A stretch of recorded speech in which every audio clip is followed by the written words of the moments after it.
جیسے جہنم کی طرف لے جانے لگے تو میرے خواجہ غریب نواز نے فرمایا، پھر کچھ دیر کے بعد اللہ نے انہیں معاف فرما دیا۔ کہا کہ یہ کیسے ہوا؟ تو کہا کہ حضرت خواجہ غریب نواز نے فرمایا کہ جب جہنم کے فرشتے اسے پکڑے تو میرے پیر حضرت عثمان ہارونی آ گئے۔ سبحان اللہ، حضرت عثمان ہارونی آ گئے اور انہوں نے جو ہے فرشتوں سے کہا، اے اللہ کے فرشتے، اسے جہنم میں کیوں لے کر کے جا رہے ہو؟ یہ میرا چاہنے والا ہے، یہ میرا چاہنے والا ہے، تم اسے جہنم کی طرف کیوں لے کر کے جا رہے ہو؟ تو فرشتے کہنے لگے، آپ کا تو چاہنے والا ہے ضرور، لیکن آپ کے بتائے ہوئے راستے پر نہیں چلتا تھا، آپ کے کہے ہوئے بات پر عمل نہیں کرتا تھا، آپ نے جو راستہ اسے بتایا اس راستے پر نہیں چلتا تھا، یہ غلط راستے کو اختیار کیا تھا، لیکن تھا تو آپ کا مرید، آپ کا چاہنے والا۔ جب اتنا کہا تو حضرت عثمان ہارونی نے فرمایا، اللہ کے فرشتے تھوڑی دیر ٹھہرو، مجھے اللہ سے دریافت کرنے دو، مجھے اللہ سے بات کرنے دو۔ حضرت عثمان ہارونی اللہ کی بارگاہ میں فریاد کرتے ہیں، اے مولا، اے پروردگار عالم، اس شخص کو جسے جہنم کے فرشتے جو ہے جہنم کی طرف لے جا رہے ہیں، اے مولا کریم، یہ تیرے عثمان کا چاہنے والا ہے، مولا اسے معاف فرما دے۔ اگر اسے جہنم میں لے جایا گیا تو کل جو ہے تیرے اس بندے سے جو ہے تیرے اس دوست سے لوگوں کا وشواس اٹھ جائے گا، لوگوں کی امیدیں ٹوٹ جائے گی، مولا اسے معاف فرما دے۔ تو رب تعالیٰ ارشاد فرماتا فرشتوں سے، اے فرشتوں، اسے چھوڑ دو، یہ عثمان کا چاہنے والا ہے، یہ معین الدین کا چاہنے والا ہے، اسے جانے دو جنت سے۔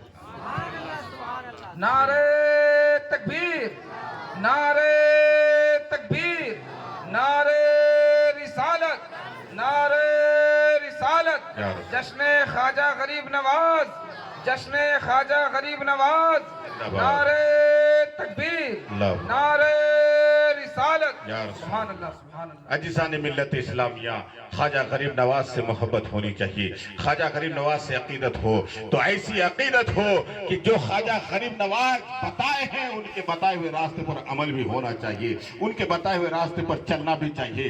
یہ نہیں کہ جو ہے دن بھر کام کر رہے ہیں، نماز کی فکر نہیں، جو رات بھر سو رہے ہیں، فجر میں جو ہے اٹھتے نہیں ہیں، اور عشاء میں جلدی سو جاتے، عشاء کی نماز پڑھتے نہیں ہیں۔ میرے بزرگوں اور دوستوں، خواجہ غریب نواز جب جو ہے علم حاصل کرنے کے لیے جا رہے تھے، جو ہے نیشاپور علم حاصل کرنے کے لیے جا رہے تھے، تو راستے میں جو ہے انہیں کچھ ڈاکو لوگ چھیک لیتا ہے، ڈاکو لوگ روکتا ہے اور کہنے لگتا ہے، اے شخص کہاں جا رہے ہو، اے شخص کہاں جا رہے ہو، ٹھہرو، تمہارے پاس کتنا روپیہ ہے، تمہارے پاس کتنا مال و متاع ہے، کتنی دولت ہے، وہ لاؤ ہمیں دو۔ حضرت خواجہ غریب نواز کے پاس جو ہے جتنا پیسہ تھا، جتنی رقم تھی، جتنی دولت تھی، سب کچھ دے دیا۔ اس کے بعد پھر ڈاکوؤں نے کہا، اور کیا ہے وہ نکالو۔ حضرت خواجہ غریب نواز نے فرمایا، میرے پاس اور صرف کھانے کا سامان ہے۔ حاجی صاحب ادھر تشریف لائیں، آپ کی جگہ وہاں نہیں، آئیے آپ ماشاءاللہ۔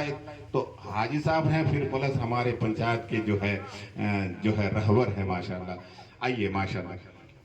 خواجہ غریب نواز نے فرمایا، بس اب کھانے کا سامان ہے، کھانا بھی انہیں دے دیتے ہیں۔ اب خواجہ غریب نواز کے پاس کچھ بچا نہیں، جتنا پیسہ تھا دے دیے، جتنا روپیہ تھا دے دیے، جتنا کھانا تھا دے دیے۔ اب وہ دونوں جو ہے جب دینے کے بعد جو ہے حضرت خواجہ غریب نواز جب آگے بڑھنے لگے، وہ ڈاکو کہنے لگتا ہے، اے اللہ کے بندے، تم کہاں جانا چاہتے ہو، کہاں جانا چاہتے ہو؟ کہا کہ میں نیشاپور جانا چاہتا ہوں، میں وہاں کے لیے روانہ ہوا ہوں۔ کہا کہ وہاں تو ابھی سے یہاں سے لے کر وہاں تک تو 1 مہینے کا راستہ ہے، اور تمہارے پاس نہ کھانے کے لیے کھانا ہے، نہ پیسہ ہے کہ کچھ خرید سکو۔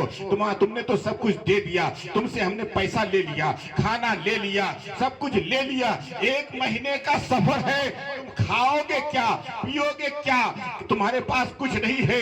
تو حضرت خواجہ غریب نواز نے فرمایا کہ ارے جیسے تم کون ہو؟ کہا کہ ہم ڈاکو ہیں، ہم لوگوں کے مال کو چھینا کرتے ہیں۔ کہا کہ تمہارے پاس کچھ نہیں تھا، تم ڈاکو ہو، پیسہ نہیں تھا، کھانا نہیں تھا، لیکن میرے ذریعے تمہیں مل گیا نا۔